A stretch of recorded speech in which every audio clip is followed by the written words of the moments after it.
June 14 morning HMS Prince of Wales అని UK నుండి అలాగే మన ఇండియన్ ఎయిర్ క్యారియర్ కొన్ని డ్రిల్స్ చేస్తున్నాయి. మధ్యాహ్నం దాకా బాగానే చేసుకునే కానీ మధ్యాహ్నం ఒక F-35 మాక్ సెషన్కి వెళ్ళి వర్షం గట్రా పడ్డం వల్ల లోపల హైడ్రాలిక్ ఫెయిల్యూర్ ఏదో అయ్యి సరిగ్గా ల్యాండ్ అవ్వలేక మేడే కాల్ ఇచ్చి ఆ టైంకి అది కేరళ దగ్గరలో ఉంది. ఇన్ఫాక్ట్ మన భారతదేశం కూడా సిచ్యువేషన్ అర్థం చేసుకొని మరి హెల్ప్ చేసింది.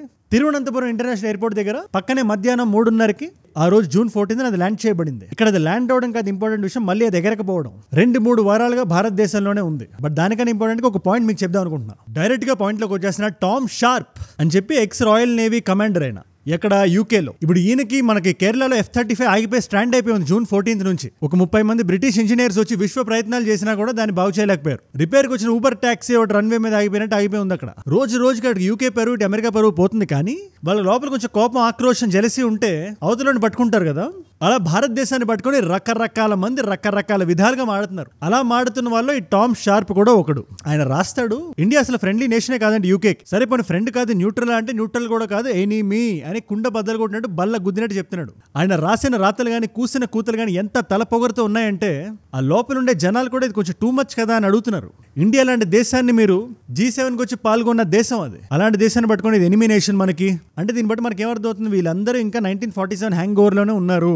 మా నీడలో ఉండాలి ఈ దేశం. స్వతహాగా ఎటువంటి డెసిషన్ తీసుకున్నా కూడా ఇలాంటి రాతలు న్యూస్ పేపర్ లో రాస్తామనే మీనింగ్ వచ్చినట్టు ఉంది. సరే దీన్ని పక్కన పెట్టి ప్యారలల్ స్క్రీన్ పే లోకి వెళ్తే చాలా మంది నన్ను అడుగుతున్నారు ఈ F-35 గురించి మాట్లాడండి, ఏమైంది అక్కడ, అసలు ఏంటి సిచ్యువేషన్ ఏంటి అంటే క్లుప్తంగా చెప్తే జాగ్రత్తగా వినండి. F-35 అనేది అమెరికన్ జెట్స్ అవి. ఇన్ఫాక్ట్ మొన్న JD Vance ఇండియాకి వచ్చినప్పుడు కూడా ఏప్రిల్లో వచ్చారు ఆయన. లేదు మీరు కొనాలి F-35 మీరు కొనాలి ఖచ్చితంగా, అది మీ డిఫెన్స్ కి ఎంతో తోడ్పడతాయి అని చెప్పి ఇండియాకి చెప్పారు ఆయన. American 5th generation F-35s, for example, would give the Indian Air Force the ability to defend your airspace and protect your people like never before. A F-35s ఇవాల్టి రోజు మన కేరళ రన్వే పైన ఉన్న అదే F-35 ఎంత పరుగు పోతుందంటే, నేను ఈ వీడియో షూట్ చేస్తున్న టైంకి ఒక ఆర్టికల్ వచ్చింది. యూకే నుంచి ఒక కార్గో ఫ్లైట్ వచ్చి దీన్ని బ్రేక్ చేసి డిస్మాంటిల్ చేసి దాన్ని ఎక్కించుకొని పట్టుకెళ్తుంది అని. జస్ట్ ఇమాజిన్, దాన్ని మనం ఒక్కొక్క పీస్ ని కొన్ని $100 మిలియన్ పెట్టి కొనాలంట. It's a flying piece of trash can అని చెప్పి అభిజిత్ చావ్డా గారు లాంటి వాళ్ళు అంటున్నారు. F-35 is an overpriced piece of garbage. Anyways అసలు అక్కడ ఏం జరిగింది, కేరళ రన్వే మీద ఆ జెట్ ఎందుకు ఉంది అనే డౌట్ మీకు వస్తే జూన్ 14 మనం వెళ్ళాలి ఒకసారి. ఇండియా యూకే ఒప్పందం మీద జాగ్రత్తగా వినండి, ఒప్పందం మీద ప్లాన్ చేసి అరేబియన్ సీలో వాళ్ళ సైడ్ నుంచి ఒక క్యారియర్, మన సైడ్ నుంచి ఒక క్యారియర్ తో ఒక డ్రిల్ నడుస్తుంది. వాళ్ళ సైడ్ ఎయిర్ క్రాఫ్ట్ క్యారియర్ పేరేంటి, Prince of Wales. HMS Prince of Wales పూర్తి పేరు. దాంట్లో భాగంగానే F-35 గాల్లోకి లేవగానే వెదర్ కొంచెం తేడా కొట్టింది, వర్షం అది పడడం స్టార్ట్ అయింది. దాంతో లోపల ఉండే మెకానికల్ ఎక్విప్మెంట్కి ఏమైందో ఏమో కానీ ఈ ఎయిర్ క్రాఫ్ట్ క్యారియర్ ఏదైతే ఉందో దాని మీద ల్యాండ్ అవ్వలేదు అని ఆ పైలట్కి అర్థమై దగ్గరలో ఏముంది అని చూస్తే కొంచెం కంగారు పడుతుంటే మన నేవీ మనకి IACCS అని ఉంటుంది, పేరు జాగ్రత్తగా గుర్తుపెట్టుకోండి, integrated air command and control system. దీన్ని వేరే దేశాలు కానీ చాలా మంది కానీ తప్పు పట్టేవాళ్ళు, తేడాగా చూసేవాళ్ళు. లేదు 5th జనరేషన్ ఫైటర్ జెట్స్ అనేది పట్టుకోలేదు. దీన్ని ఎలా చూస్తామంటే రేడార్లా అనుకోండి మీరు. అంటే ఎక్కడి నుంచి అయినా శత్రు దేశాల నుంచి ఇలాంటి జెట్లు వస్తున్నప్పుడు పట్టుకోవడానికి ఇది ఒక ఎక్విప్మెంట్ లాంటిది అనుకోండి. సో చాలా చక్కగా క్యూట్ గా F-35 పట్టేసుకుంది, జాగ్రత్తగా కేరళలో ల్యాండ్ చేయించింది. ఇది మనం అనుకోకుండా జరిగిందని మంచి స్టేట్మెంట్ లాంటిదే ఇది. ఎవరెవరైతే మా దగ్గర 5th జనరేషన్ ఫైటర్ జెట్స్ ఉన్నాయని తెలగరేసి పొగరగా మాట్లాడుతున్నారో ప్రతి దేశానికి, అందులో చైనా కూడా ఉంది. China is like a fox, చూస్తుంటే జాగ్రత్తగా. మొన్న పెహల్గాం తర్వాత జరిగిన ఆపరేషన్ సింధుని కూడా చాలా క్షుణ్ణంగా అబ్జర్వ్ చేసి ఉంటుంది. మన S-400 ఎలా పనిచేసే బ్రహ్మోస్ గానీ ఆకాష్ తీర్ గానీ ఓకే కొంచెం గట్టిగా ఉన్నారు అనుకుని ఉంటుంది ఖచ్చితంగా. దాన్ని పక్కన పెడితే ఆ ఫ్లైట్ ల్యాండ్ అయింది, బ్రిటిష్ నుంచి 30 ఇంజనీర్లు వచ్చారు, చెక్ చేశారు, మేమేం చేయలేమని చేతులు ఎత్తేశారు, మొత్తానికి అది వెనక్కి వెళ్తుంది ఇప్పుడు. కానీ దీని తర్వాత వస్తున్న పర్యవసానాలు మనకు చాలా ఇంపార్టెంట్. ఎలా వెస్ట్ మనల్ని చాలా చాకచక్యంగా దీన్ని దృష్టిలో పెట్టుకొని కార్నర్ చేయడానికి చూస్తుందో, భారతదేశాన్ని వీకెన్ చేయడానికి ప్రయత్నిస్తుందో ఈ వీడియోలో మనం మాట్లాడదాం. చాలా ఇంపార్టెంట్, ప్రతి భారతీయుడు తెలుసుకోవాలి. అండ్ ఇలాంటి ఇంపార్టెంట్ వీడియో నా సైడ్ నుంచి మీకు రోజు కోటి వస్తుంది, ఎవ్రీ సింగిల్ డే. మీలో చాలా మంది ఈ వీడియోని డైలీ చూస్తున్నారు, ఒక నాలెడ్జ్ పిల్ల కన్జ్యూమ్ చేస్తారు. దానివల్ల ఎంత మంది కొత్త వాళ్ళకి రీచ్ అవుతుందో మీకు తెలుసా? అలాంటి కొత్త వాళ్ళు మీరు ఒకళ్ళు ఉంటే నేను వీడియో పెట్టగానే మీ దగ్గర రావాలంటే కింద కనబడే సబ్స్క్రైబ్ బటన్ నొక్కి పెట్టేసుకోండి. డన్. వెస్ట్ మెంటాలిటీ గురించి మీకు చిన్న క్లారిటీ రావాలంటే కేరళ టూరిజం రిలీజ్ చేసిన ఈ ఫోటోని మీరు ఒక్కసారి చూడండి. ఈ వైవిధ్యభరితమైన పిక్చర్ లో ఏదైనా అఫెన్సివ్ గా ఉందా? వాళ్ళు ఏం రాశారు, కేరళ రన్వే మీద పలానా జెట్ ఉంది, ఆ జెట్ పేరు F-35. F-35 కి కేరళ బాగా నచ్చేసింది, అందుకని వదలదలుచుకోవట్లేదు, నేను వెళ్ళాలనుకోవట్లేదు అని చెప్తున్నట్టు చాలా క్యూట్ గా రాశాడు ఆయన. ఆయన టెక్స్ట్ గానీ ఆ బొమ్మ గానీ అంత అఫెన్సివ్ గా లేదని నా అభిప్రాయం. ఇప్పుడు ఈ పర్టికులర్ బొమ్మని సెంటర్ స్టేజ్ లో పెట్టి మరి వెస్ట్ లోంచి ఒక ప్రఖ్యాత గాంచిన పత్రిక రాసిన హెడ్లైన్ మీరు ఒక్కసారి చదవండి. India mocks Royal Navy over stranded F-35 jet. సరే ఫస్ట్ ఆఫ్ ఆల్ మీరు కామెడీని తీసుకోకపోతే అది మా తప్పు కాదు. కానీ మీ అందరికీ ఒక హైపోథెటికల్ సిచ్యువేషన్ చెప్తా, దీనికి వెస్ట్ ఎలా రియాక్ట్ అవ్వచ్చు మీరు ఒకసారి ఆలోచించి నాకు చెప్పండి కింద కామెంట్స్ లో. వాళ్ళు F-35 ప్లేస్ మనకి సంబంధించిన ఏదైనా ఎక్విప్మెంట్ ఉందనుకుందాం, లెటెస్ట్ సే ఒక ఎయిర్ క్యారియర్ మనకి సంబంధించింది నేవీది, ఏదైనా ఒక చిన్న టెక్నికల్ డిఫికల్టీ వచ్చి ఇన్ని రోజులు అవసరం లేదు, ఇది 2 వారాలు ఉండింది, అన్ని రోజులు కాదు ఒక 2 రోజులు యూకేకి సంబంధించిన ఏదైనా పోర్ట్లో కానీ ఎయిర్ క్యారియర్ ఉండాల్సి వస్తే అది ఎలా రాస్తారు వాళ్ళు? యూకేనే కాదు రిమైనింగ్ నేటో కంట్రీస్ అందరు కలిసి మనల్ని ఎక్కి తొక్కేద్దామని చూసేవు. మీరే ఆలోచించండి ఒకసారి. నేను నాకు అనిపించిన కొన్ని హెడ్లైన్స్ చెప్తా, వాళ్ళు రాసేవి. టెలిగ్రాఫ్ నుంచి వైవిధ్యభరితమైన టైటిల్తో India's ageing defence tech poses danger to west air space security. లేదా మన జెట్ వాళ్ళ రన్వేలు ఏదైనా ఆగుంటే, India's jet leaks oil on tarmac, airport chaos ensues. ఏం లేదు, మన జెట్ నుంచి ఆయిల్ లీక్ అయిపోయిందని, వాళ్ళ ఎయిర్ స్పేస్ కి ఏదో డేంజర్ మన వల్ల ఉందని, మన డిఫెన్స్ టెక్ చాలా ఏజింగ్ అని, థర్డ్ వరల్డ్ కంట్రీలకి ఎందుకు ఫైటర్ జెట్స్ అని చెప్పి నోటికి వచ్చింది రాస్తారా రాయరా? అలాంటిది మనం చిన్న బొమ్మ ఒకటి గీస్తే ఏంటి ఆ నొప్పి? నాకు అర్థం కాని విషయం. వాళ్ళు సైలెంట్ గా ఉంటారని వాళ్ళు చెప్పి మనం నమ్మితే మన అమాయకులం. అదే మన దేశంలో ఉండే వాళ్ళు చెప్తే పిచ్ అంటారు దాన్ని. First of all India mocks ఏంటి? జయశంకర్ గారు బయటకు వచ్చారని చెప్పారా? లేదా ఇండియన్ నేవీ నుంచి ఏదైనా ఆర్టికల్ వచ్చిందా? పోనీ లేదు, ఇండియన్ గవర్నమెంట్ కి సంబంధించి టాప్ లెవెల్ బ్రాస్ నుంచి ఒక చిన్న అక్షరం ముక్కైనా బయటికి దొరికిందా? మరి అలాంటప్పుడు అలా ఎందుకు రాస్తారు మీరు? కేవలం కడుపు మంట మాత్రమే, వాళ్ళ ఫెయిల్యూర్ ని వాళ్ళు జీర్ణించుకోలేక ఇలా బయటకు వచ్చి మాడతారంటే టామ్ షార్ప్ లాంటి బిగ్గెస్ట్ ఎగ్జాంపుల్ దానికి. అగైన్ రాయల్ నేవీలో పనిచేసిన వ్యక్తి బయటకు వచ్చి కాలమిస్ట్ లాగా ఇలా న్యూస్ ఛానల్స్ వచ్చి మాట్లాడారంటే మనకి జేడి బక్షి గారు ఎలా ఉన్నారు అలా అనుకోండి. ఆయనకు కూడా కోపం ఉంటుంది, కానీ ఆయన పాకిస్తాన్ చైనాని తిడతాడేమో కానీ నేటో కంట్రీస్ ని స్ట్రాటజిక్ గా మన న్యూట్రల్ గా ఉండే కంట్రీస్ గురించి ఆయన నోటికి ఏదో వస్తే అది మాట్లాడరు. ఆయన హీఈస్ వెరీ రెస్పాన్సిబుల్. సరే ఏంటి టామ్ షార్ప్ ఆయన రాసిన మాటలు ఏంటి మాకు చెప్పండి అని మీరు క్వశ్చన్ అడిగితే లైన్ గా చెప్తే జాగ్రత్తగా వినండి. ఆ న్యూస్ ఆర్టికల్ చాలా స్ట్రాటజిక్ గా ఉంటుంది. ఈ F-35 మెన్షన్ ఉండదు, కానీ రష్యా ఇండియా ఫ్రెండ్షిప్ ని దృష్టిలో పెట్టుకుని ఆయన మాట్లాడుతున్నాడు ఇక్కడ. ఏంటంట ఆయన ఆర్టికల్ ఇది కనబడుతుంది కదా మీకు, ఇది ప్రపంచం అంతా పెద్ద న్యూస్ అయింది. ఇది వాళ్ళ దేశంలో వాళ్ళు మన దేశంలో వాళ్ళు అందరూ షార్ప్ గా మాట్లాడుతున్నారు. ఆయన మాడిన 4 మెయిన్ పాయింట్స్ ఇవి. Point number 1, Putin war machine ఏదైతే ఉందో దానికి ఇండియా డబ్బులు ఇస్తుంది అని. ఇది డైరెక్ట్ గా కూడా కాదంట, వాళ్ళ దగ్గర ఆయిల్ కొని లేదా వెపన్స్ కొని. ఇదే న్యాయం ఇది? ఇప్పుడు ఇరాన్ మీద మీరే దాడి చేశారు, అదే నేటో కంట్రీస్ అనుకుందాం, అమెరికా దాడి చేస్తే వాళ్ళు చేసినట్టే. ఇరాన్ లాంటి దేశం మీద మీరు శాంక్షన్స్ చేసి మిడిల్ ఈస్ట్ అంతా అన్స్టేబుల్ గా ఉంచి మీరు మేము ఎక్కడో రష్యా నుంచి ఆయిల్ కొంటే అది కూడా తప్పంటే ఎలా? ప్లస్ అది మాకు హెల్ప్ అవుతుంది. మనం కొనుక్కుంటున్న ఆయిల్ 36% రష్యా నుంచి వస్తుంది. సుమారు 1.8 మిలియన్ బ్యారెల్స్ పర్ డే, 18 లక్షల బ్యారెల్స్. మన మేలో అయితే 20 లక్షల బ్యారెల్స్ కొన్నాం. అది మనకి వర్కౌట్ అవుతుంది కాబట్టి కొంటున్నాం, ఆ ప్రైస్ వర్కౌట్ అవుతుంది. అందుకే ఇండియాకి రష్యాకి $70 బిలియన్ బైలాటరల్ ట్రేడ్ ఉంది. అట్ ది సేమ్ టైం మనం వెస్టర్న్ కూడా లైట్ తీసుకోకూడదు. డొనాల్డ్ ట్రంప్ ఆయన ఏది పడితే అది మాడతారు అప్పుడప్పుడు, కానీ ఆయన 2030 లోపల $500 బిలియన్ ఆఫ్ బైలాటరల్ ట్రేడ్ మనం చేద్దాం. To more than double our bilateral trade to $500 billion by the end of the decade. అని ఒక హామీ ఇచ్చాడు ఎప్పుడు ఫ్రెండ్షిప్ అది ఉండేటప్పుడు ఆ టైంలో. దాన్ని ఇప్పుడు ఆయన ఎంత సీరియస్గా తీసుకున్నాడో తెలియదు, కానీ ఇవాళ dollar is a very strong note. అందుకే దానికి అగేన్స్ట్ గా ఇదే రష్యా మనం $70 బిలియన్ బైలాటరల్ ట్రేడ్ ఉందని చెప్పి బ్రిక్స్ కరెన్సీ ఒకటి పెడదామని చెప్పి ఎంత అడిగినా ఇండియా ఒక వెనకడుగు వేస్తుంది, వద్దు అని చెప్తుంది. మన జయశంకర్ గారు బయటకు వచ్చి మరీ చెప్తున్నారు ఆయన, we're not aiming at weakening the dollar, అది మా దృష్టిలోనే లేదు అని. మీరే వినండి ఒకసారి. ఇదంతా దేనికి సంకేతం? ఇండియా అంటే మన నేషనల్ ఇంట్రెస్ట్ మనం ముందు పెడుతున్నాం. మనకి రష్యా కన్నా, అమెరికా కన్నా, ఇజ్రాయెల్ కన్నా, ఇరాన్ కన్నా దేనికన్నా ఇండియా ముందు వస్తుంది. అలా రావాలి కూడా. ఏ దేశానికి మనం జీహుజరీ చేయకూడదు, గులాంగిరీ చేయకూడదు. అఫ్ కోర్స్ వాళ్ళు మన ఫారెన్ పాలసీని ఎఫెక్ట్ చేయగలుగుతారు, వాళ్ళు పవర్ఫుల్ కంట్రీస్ కాబట్టి. కానీ అల్టిమేట్లీ మనం తీసుకునే డెసిషన్ మేకింగ్ ఏదైతే ఉందో దానివల్ల మన దేశం లాభపడాలి. That's the ultimate goal. So again Tom Sharp అనే వ్యక్తి దగ్గర మనం మళ్ళీ వస్తే, రష్యాకి మనం ఇలా హెల్ప్ చేయడం వల్ల ఇండియా యూకేకి ఎనిమీ అంట డైరెక్ట్ గా. ఆయన ఫ్రెండ్ కూడా కాదు, న్యూట్రల్ కూడా కాదు. ఇకపోతే సెకండ్ పాయింట్, ఇందులో డైరెక్ట్ ఒక స్టెప్ దాటి బార్డర్ దాటి ఇండియన్ మొరాలిటీని క్వశ్చన్ చేస్తున్నాడు ఆయన. అంటే మనం మోరల్లీ అంత కరెక్ట్ కంట్రీ కాదంట, దానికి ఆయన ఏదో డార్క్ ఫ్లీట్ ట్యాంకర్స్ అని, రష్యా మీద వాళ్ళు వేసిన శాంక్షన్స్ మనం బైపాస్ చేస్తున్నామని ఏది పడితే చెప్పుకొని వచ్చాడు ఆయన. మనం ఏం చేసినా ₹1 మనకి మిగులుతుందంటే అది చాణక్య నీతి. అది ₹1 మనకే వస్తుంది. ఆ రూపాయిని మనం మళ్ళీ దేనికి వాడతాం, ఎలా వాడుతున్నాం, అది కరప్షన్ అవుతుందా లేదా తర్వాత విషయం. బట్ ₹1 మనం మిగుల్చుకుంటున్నాం అంటే దాన్ని పట్టుకొని ఇమ్మోరల్ అంటే ఎలా? అది మేము మీ కింద లేవండి. అది యూకే అయినా యూఎస్ అయినా ఎవరి మోచేతిరీళ్ళు తాగట్లేదు, తాగకూడదు కూడా. మనకి ఇండిపెండెన్స్ వచ్చి 80 సంవత్సరాలు అవ్వస్తుంది. ఇంకో 2-3 ఏళ్లలో మీరు ఇంకా అదే హ్యాంగ్ ఓవర్ లో ఉన్నట్టున్నారు. బయటికి రండి, కొంచెం నిద్ర లేవండి, స్మెల్ యువర్ కాఫీ. ఇకపోతే పాయింట్ నెంబర్ 3, ఇండియా అంట కంప్లీట్ గా రష్యా మీద డిపెండ్ అయిపోయిందంట డిఫెన్స్ ఎక్విప్మెంట్ కి. 20% డిఫెన్స్ ఎక్విప్మెంట్ మనకి రష్యా నుంచి వస్తుంది. దేనికి? అది ఎఫెక్టివ్ కాబట్టి. అమెరికాతో ఈ నేటో కంట్రీస్ తో మంచి సత్సంబంధాలు మెయింటైన్ చేయాలని చెప్పి F-35 అయితే కొనుక్కు తెచ్చుకోలేం కదా. అది ఏ ఎయిర్పోర్ట్ లో ఏ రన్వేలో ఇరుక్కుంటుందో మాకు తెలియని పరిస్థితి ఇవాళ. దానికి మళ్ళీ ఎక్స్ట్రా డబ్బులు. మళ్ళీ రష్యన్ ఎక్విప్మెంట్ బాగుంది. మొన్న పెహల్గాం దాడి తర్వాత చేసిన ఆపరేషన్ సింధూర్ లో వాటి స్థాయి సామర్థ్యం మనం చూసాం.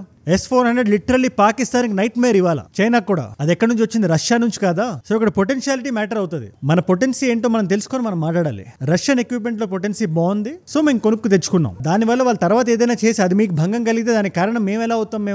అది ఎనిమీ నేషన్ ఎలా అవుతుంది? అది దానికి మళ్ళీ ఎప్పుడో 2012లో ఏదో జరిగితే మనకి రష్యాకి మధ్యలో ఏదో జాయింట్ ఎక్సైజ్ నడిచింది, అది అంత కరెక్ట్గా వెళ్ళలేదు ఆ పర్టికులర్ ఎక్సైజ్. దాన్ని పట్టుకొని మీకు వాళ్ళతో ఎటువంటి లాభం లేదు రష్యాతో అని చెప్తున్నాడు. మనకి ఫైనల్గా మాట్లాడాడు, soon India should pick a side, అంటే మీరు ఏదో సైడ్ తీసుకోండి లేకపోతే మిమ్మల్ని ఎనిమిలా ట్రీట్ చేయాల్సి వస్తుంది అని. ఇదే దేశం చెప్తుంది? యూకే. ఈ మాట ట్రంప్ అనే వ్యక్తి అన్నా కూడా ఓకే తీసుకోవడానికి అర్థం ఉంటుంది, కానీ యూకే ఇలాంటి మాట మాట్లాడకూడదు, అంత స్థాయి వాళ్ళకి లేదు. ఇప్పుడు లోపల నుంచి కంప్లీట్ గా రాట్ అయిపోయి రాడికలైజ్ అయిపోయిన దేశం అది. రేపు పొద్దున అమెరికా మిమ్మల్ని కొనేస్తుంది, లేదా మీ రాడికలైజేషన్ మిమ్మల్ని చంపేస్తుంది. సో ముందు మీరు మిమ్మల్ని చూసుకోండి ఫస్ట్, మీ దేశాన్ని బాగు చేసిన తర్వాత వేరే దేశానికి ఎనిమి స్టేటస్ ఇద్దామా లేదా అని ఆలోచించవచ్చు. మిమ్మల్ని చూసి మేము భయపడే స్థాయిలో అయితే ఇవాళ మేము లేవు. అమెరికా, చైనా, రష్యా ఇవి వేరే కంట్రీలు, ఇవి వాడితే మిమ్మల్ని మీరు పోల్చుకోకండి. యూఆర్ వసాల్ స్టేట్, ఒక వసాల్ స్టేట్ లో ఉండండి. తర్వాత ఇంకో ఇంపార్టెంట్ విషయం, వెస్ట్ దీన్ని కూడా పట్టుకొని టార్గెట్ చేస్తుంది మనల్ని. ముఖ్యంగా రౌటర్స్ రేటర్స్ ఏదో పేపర్ ఉంటుంది, అది వాళ్ళు చాలా బలంగా రాస్తున్నారు ఆర్టికల్స్.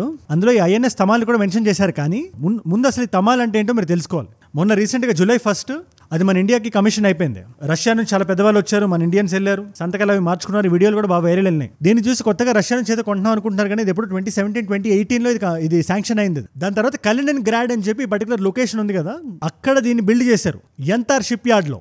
చాలా పెద్దది, 4000 టన్నుల వార్ మెషిన్. మన ఇండియాకి వెస్టర్న్ సీ బోర్డ్ ఏదైతే ఉందో దాన్ని ఇంకా స్ట్రెంగ్తన్ చేద్దాం, ఇంకా బలంగా ఉంచుదాం అని చెప్పి దీన్ని తెప్పించుకున్నాం మనం. అగైన్ ఇది లాస్ట్ కమిషన్ అయ్యేది, వేరే దేశంలో బిల్డ్ అయ్యి వచ్చేది. ఇక ముందు రాబోయే షిప్స్ కానీ ఏవైనా కానీ మనం సొంతగా మన స్వయం కృషితో మనం డెవలప్ చేస్తున్నాం. ఆత్మనిర్భర్ భారత్ అంటే ఊరికే అన్నారు కదా. ఇప్పుడు నేను వీడియో షూట్ చేసిన టైంకి హోమ్ పోర్ట్కి వచ్చేస్తున్నది కర్ణాటకలో, కార్వర్ ఏరియాలో. ఇంత మంచి స్ట్రాటజిక్ మైల్ స్టోన్ మనకు వస్తే దీన్ని కూడా కలిపేసి వాళ్ళ స్వార్థానికి, వాళ్ళ రాజకీయానికి వాడేసుకొని ఇండియా రష్యా ఫ్రెండ్ కాబట్టి వెస్ట్కి ఎనిమీ అని చెప్పి రకరకాల ఆర్టికల్స్ రాసి దాన్ని పుష్ చేసి దానివల్ల వ్యూస్ వచ్చి, ఇప్పుడు జపాన్ కూడా కొంటుంది కదా రష్యా నుంచి. జపాన్ కొనట్లేదా? ఆయిల్ని జపాన్ కూడా తెప్పించుకుంటుంది. మీ అమెరికన్ వసాల్ స్టేటే అది. మరి జపాన్ పేరు ఎందుకు రాయట్లేదు మీరు? అంటే జపాన్ పేరు రాస్తే ఎక్కువ మంది చదవరనా? ఇండియా పేరు రాస్తే చదువుతారు. ఇండియా మీద జనాలు ఉసుగొలుపుదాం, ఒక రకమైన నెరేటివ్ని సెట్ చేద్దాం అనేగా చెప్తున్నానుగా. ఎన్ని గేమ్స్ ఆడినా, ఎన్ని ఆర్టికల్స్ రాసినా, టామ్ షార్ప్ లాంటి వాళ్ళు ఎంతమంది వచ్చినా కూడా India is self reliant state. Donald Trump call చేసి అడిగినా నేను రాను అని చెప్తారు నరేంద్ర మోదీ గారు. మీ వల్ల మేము లాభపడలేదు ఇండియా పాకిస్తాన్ యుద్ధంలో నిర్మోహమాటంగా చెప్పగలుగుతారు. At the same time Putin గారు వచ్చి లేదు యూనిట్ మీరు ఒప్పుకోండి అంటే మేము ఒప్పుకోమని కూడా చెప్పగలుగుతారు. అల్టిమేట్లీ భారతదేశం ముందుండాలి, అదే ఏ లీడర్ అయినా కోరుకోవాల్సిన విషయం. దీని మీద మీరే ఉంటారు నాకు కింద కామెంట్స్ లో ఖచ్చితంగా రాయండి. డిప్లొమసీలో కూడా చాలా పాత సేయింగ్ ఒకటి ఉంది, జియో పొలిటికల్ గా మనం గెలవడం అంటే ఏ సైడ్ పిక్ చేసుకుంటున్నాం కాదు, మనం ఏ సైడ్ ఎప్పుడు ఎలా ఉన్నాం ఎవరికి తెలియకుండా ఉండడం అని. Keep your cards to your self అని ఊరికే అన్నారు కదా. India is playing that game and చాలా ఎథికల్గా ఆడుతుంది. ఇంకా వీడియో ఎక్కడి నుంచి మొదలుపెట్టి ఆ F-35 దగ్గరికి వద్దామా? కొంచెం ఎవరైనా F-35 కేపబిలిటీస్ గురించి, స్టెల్త్ కేపబిలిటీస్ గురించి ఒక ఐడియా, ఇండియా ఎందుకు కొనట్లేదు, యూఎస్ నుంచి కొని ఉండాల్సింది కదా అని ఎవరైనా అనుకుని ఉంటే ఇది ఒక్కసారి మనసులో పెట్టుకోండి. ఏదైతే 3 వారాలు F-35 ఇక్కడ ఉందో, ఉన్న F-35 గురించి కడుపు మంటతో వాళ్ళు ఇండియా మీద ఎలాంటి ఆర్టికల్స్ రాశారో అలాంటి వాళ్ళకి మనం డబ్బులు ఇవ్వడం అంత కరెక్టా కాదా మీరు ఒకసారి ఆలోచించండి. మనకి సరసమైన ధరలకి రష్యా ఇస్తుంటే ఇంకేం కావాలి మనకి? That's important. అండ్ ఇండియా అన్ని పర్ఫెక్ట్ స్ట్రాటజిక్ డెసిషన్స్ తీసుకుంటుందా అంటే నాకు ఒక న్యూస్ తెలిసింది, నాకు అది చూడగానే ఒకసారి మీతో మాట్లాడదాం అనుకున్నాం. We're making a very big mistake. భారతదేశం ఇంటిగ్రిటీకి సంబంధించి ఏషియా కప్ అని చెప్పి August 27 నుంచి ఒక టోర్నమెంట్ లాంటిది నడవబోతుంది. కానీ ఇక్కడ నేను షాక్ అయిన విషయం ఏంటంటే మన Indian government Pakistani hockey team ఎలా చేస్తుంది భారతదేశం లోపలికి వచ్చి ఆడడానికి. I don't know a pressure లో వాళ్ళు దీన్ని ఒప్పుకున్నారు, కానీ it's a very very big mistake. Pahalgam జరిగి 2 నెలలు కాలేదు, ఆపరేషన్ సింధూర్ ఇంకా ఆన్ లో ఉంది. It is a new doctrine అని చెప్పి మనతో మన రాజకీయ నాయకులు చెప్తున్నారు. కానీ మీరు ప్యారలల్ గా ఇలా పాకిస్తాన్ లోపల తీసుకొచ్చి వాళ్ళని ఒక నార్మల్ దేశంగా ట్రీట్ చేస్తే, మొన్న కూడా కొన్ని పాకిస్తానీ ఛానల్స్ కొన్ని అన్బ్లాక్ అయినాయి, ఇండియాలో మళ్ళీ ప్లే అవుతున్నాయని విన్నాను. బట్ స్టిల్ అదేదో యూట్యూబ్ గ్లిచ్ అని మళ్ళీ అది వెనక్కి వెళ్ళిపోయింది బ్లాక్ లోకి.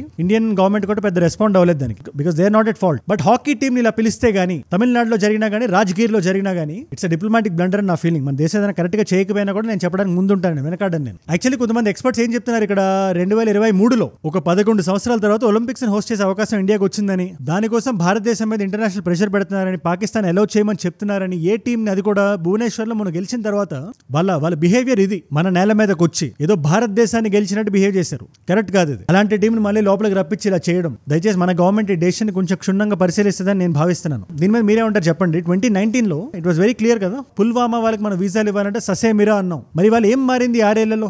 ఇలా చేయకపోతే 2036లో ఒలింపిక్స్ హోస్ట్ చేసే అవకాశం ఉండదు అంటే let it go. But Pakistan లాంటి ఒక రోగ్ నేషన్ మన దేశంలోకి వచ్చి మన జనాభాని మత ప్రాతిపదికన చంపిన ఒక ఆ మాట కూడా నేను మాట్లాడదలుచుకోవట్లేదు. అలాంటి దేశాన్ని, అలాంటి రోగ్స్ ని లోపలికి రానివ్వడం కరెక్ట్ కాదు. దీని మీద మీరే ఉంటారు, లెట్ మీ నో. జస్ట్ ఒకసారి మీకు చెప్దాం అనిపించింది. మన దేశాన్ని డిఫెండ్ చేయడమే కాదు, కరెక్ట్ కూడా చేయాలి. ఇండో రష్యన్ అసాల్ట్ రైఫిల్ ఒకటి అమేథీలో రెడీ అవుతుంది ఇవాళ రోజున. దాని పేరేంటి? మీ మల్టిపుల్ చాయిస్ క్వశ్చన్ ఇది. Option A is AK-47, option B is INSAS, option is AK203, option is Dragunov. తెలిస్తే కింద రండి, తెలుసుకుందాం అనుకుంటే నా ఇన్స్టాగ్రామ్కి వచ్చేసేయండి. మీకు అజయ్ ఫ్రమ్ ఏజూడ్ అని ఉంటుంది, అజయ్ ఫ్రమ్ అని రాసుంటే పక్కన వచ్చేస్తుంది. 1+ మిలియన్ ఫాలోవర్స్ ఉంటారు. It's a verified profile. పక్కన వచ్చేసి అక్కడ ఇలాంటి వీడియోస్ ని రీల్స్ లా చూడొచ్చు. నా లైఫ్ లో నా చుట్టూ ఏమైనా జరుగుతుందో తెలుసుకోవచ్చు. నాకు ఏదైనా వీడియో ఐడియా టాపిక్స్ ఇద్దాం అనుకున్నా, లేటెస్ట్ న్యూస్ ని స్టోరీస్ లో చూద్దాం అనుకున్నా, that's a great place. And ఇలాంటి క్వశ్చన్స్ ఆన్సర్స్ కూడా పెట్టేస్తా స్టోరీస్ లో. ఒకవేళ అక్కడ లేకపోయినా మన ఏజూడ్ రీల్స్ అని మన పేజ్ ఒకటి ఉంది, మన టీం నడుతుండే పేజ్, వాళ్ళని పెట్టేయమంట. అండ్ బై ద వే మనకి ఏజూడ్ క్లిప్స్ అని, ఏజూడ్ గ్లోబల్ అని 2 అదర్ యూట్యూబ్ ఛానల్స్ ఉన్నాయి. మన వీడియోస్ ని షార్ట్స్ లా చూద్దాం అనుకుంటే క్లిప్స్ బ్యూటిఫుల్ ఛానల్ అది. లేదు ఇంగ్లీష్ లో కావాలి, మా ఫ్రెండ్స్ కి షేర్ చేద్దాం అనుకుంటున్నాం, నాన్ తెలుగు ఫ్రెండ్స్ ఉన్నారు అనుకుంటే ఏజూడ్ గ్లోబల్. ఇదే కాంటెంట్ ఇంగ్లీష్ లో కన్స్యూమ్ చేయడానికి support these 2 channels and subscribe. And ఇక్కడ దాకా మీరు వచ్చారంటే నా వీడియోస్ మిమ్మల్ని ఆకట్టుకునే ఒక వాల్యూని పొందుతున్నారు. Thank you so much for that. మీరు ఇస్తున్న రిటెన్షన్ అండ్ వాచ్ టైం ఏదైతే ఉందో నన్ను ప్రాణం పెట్టి పనిచేయడానికి, రోజు నిర్మోహమాటంగా నిర్భయంగా మాట్లాడడానికి, రోజుకో వీడియోని ఇలా దింపడానికి నన్ను ప్రేరేపిస్తుంది, ప్రోత్సహిస్తుంది. దానికి మీరే నా ప్రేరణ, యో మై ఇన్స్పిరేషన్. మీరు ఇలా డైలీ చూడడం వల్ల, ఒక నాలెడ్జ్ పిల్ల కన్స్యూమ్ చేయడం వల్ల ఎంత మంది కొత్త వాళ్ళకి రీచ్ అవుతుందో తెలుసా మీకు? అలాంటి కొత్త వాళ్ళు ఒకవేళ మీరు ఉంటే, నేను వీడియో పెట్టగానే మీ దాకా రావాలంటే కింద కనబడే సబ్స్క్రైబ్ బటన్ నొక్కి పెట్టేసుకోండి. సబ్స్క్రైబ్ చేశారుగా, డన్. మీకోసం 2 కాంప్లిమెంటరీ వీడియోస్ పెడుతున్నా. ఇలాన్ మస్క్ గారు బయటకు వచ్చి బహిరంగంగా నేను కొత్త పార్టీ పెడతాను, దాని పేరు అమెరికా పార్టీ అంటున్నారు. ఆ వీడియో ఇక్కడ ఉంది. ఇది డొనాల్డ్ ట్రంప్ గారికి చాలా పెద్ద ట్విస్ట్ ఇది. దాన్ని నేను ఎలా రిసీవ్ చేసుకుంటాను, అసలు ఈ పార్టీ ఏంటి అని ఏమాత్రం డౌట్ ఉన్నా ఆ వీడియోని చూడండి ఇక్కడ. లేదా ఈ వీడియో చూద్దాం అనుకుంటున్నా, ఇది లోకల్ న్యూస్. ఇది తమిళనాడులో అజిత్ కుమార్ అనే వ్యక్తి మీద జరిగిన ఒక పోలీస్ బ్రూటాలిటీ మీద ఒక వీడియోని చేసి క్లుప్తంగా అందరికీ అర్థమయ్యే భాషలో చెప్పాను. ఆ వీడియో ఇక్కడ ఉంది. మీకు ఏ వీడియో ఇంట్రెస్ట్ ఉంటే ఆ వీడియోని చూడండి. నేను మిమ్మల్ని మళ్ళీ రేపు కలుస్తాను. మనందరం కలిసి పెరగాలి, కలిసి ఎదగాలి. Let us all grow together. Let us all rise together. Rise above ignorance, rise above arrogance, rise above hate. ఏజూడ్ అంటే మనం. జై హింద్, జై భారత్, జై ఆంజనేయ, ఓం నమః శివాయ.